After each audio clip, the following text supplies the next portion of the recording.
Hello viewers, আসসালামু আলাইকুম। Welcome to my channel পলি রান্নাবান্না। আজকে আমি আপনাদের জন্য নতুন একটি রেসিপি নিয়ে হাজির হয়েছি। আজকে আমি আপনাদেরকে করে দেখাবো টাকি মাছের ভর্তা। ভর্তা আমরা সবাই কম বেশি পছন্দ করি, তবে আমার কাছে টাকি মাছের ভর্তাটা খুব বেশি ভালো লাগে। আমি কিভাবে ভর্তাটা বানাই সেটা আমি আপনাদের সাথে শেয়ার করতে যাচ্ছি।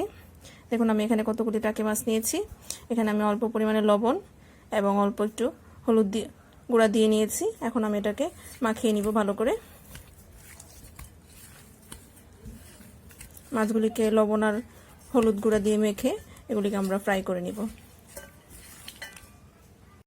ভিউয়ার্স, দেখুন আমি একটি কড়াইতে তেল গরম করে নিয়েছি। এখন আমি মাছগুলিকে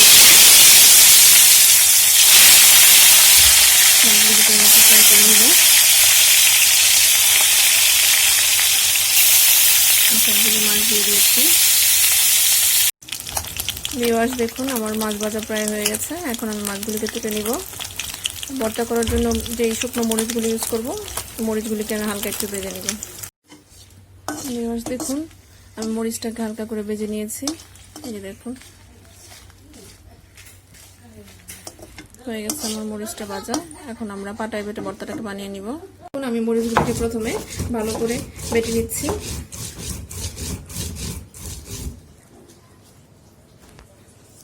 দেখুন এখন আমার মরিচটা বাটা হয়ে গেছে। এখন আমি ভাজি করে রাখা মাছগুলি দিয়ে দিচ্ছি।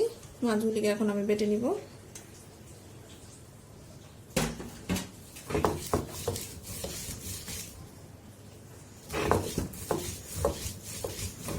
সবগুলি মাছ আমি মিহি করে বেটে নিব। ভিউয়ার্স, দেখুন আমি মাছগুলিকে বেটে নিয়েছি। এখন আমি ধনেপাতাগুলি বেটে নিব। এখন আমি এখানে পেঁয়াজ দিয়ে নিয়েছি।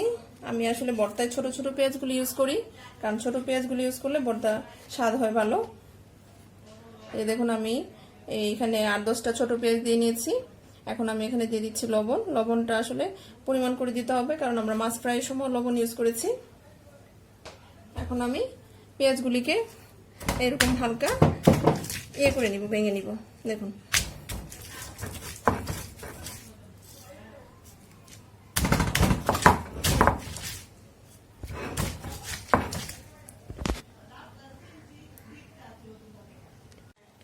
ভিউয়ার্স, দেখুন আমি এই যে এখন সবগুলিকে একসাথে ভালো করে মিক্স করে নিব।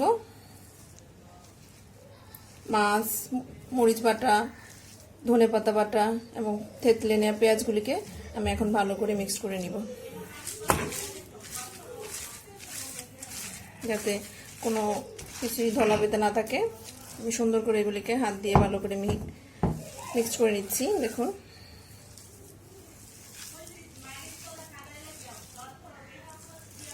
কি জিভে জল এসে গেল তো। আমার কিন্তু মনে হচ্ছে ভর্তাটা খুব ভালো টেস্ট হবে। এখন আপনারা চাইলে যারা আদা কুচি পছন্দ করেন তারা এখানে আদা কুচি ইউজ করতে পারেন। আমার বাসায় সবাই আদা কুচি পছন্দ করে না, সেজন্য আমি আদা কুচি দিব না। যদি আদা কুচি দিতে চান তাহলে আদাটাকে চিকন করে এটা কেটে নেবেন, তারপর এটাতে মিক্স করে দিলেই হবে। যারা আদা খেতে পছন্দ করেন তারা এভাবে মিক্সড করে নেবেন। দেখুন আমার মাছের ভর্তা তৈরি হয়ে গেল। ভিউয়ার্স, দেখুন তৈরি হয়ে গেছে আমার মজাদার টাকি মাছের ভর্তা। এই ভর্তাটা আপনারা যে কোনো বড় মাছ দিয়েও বানাতে পারেন। তাহলে বড় মাছ দিয়ে বানাতে গেলে বড় মাছটাকে ফ্রাই করে নেবেন। আমি যেভাবে টাকি মাছটাকে ফ্রাই করে নিয়েছি ওরকম ভাবে। দেখুন আমার ভর্তাটা অনেক সুন্দর একটা কালার হয়েছে। আমি আশা করছি আপনাদের সবার আমার আজকের রেসিপিটা ভালো লেগেছে।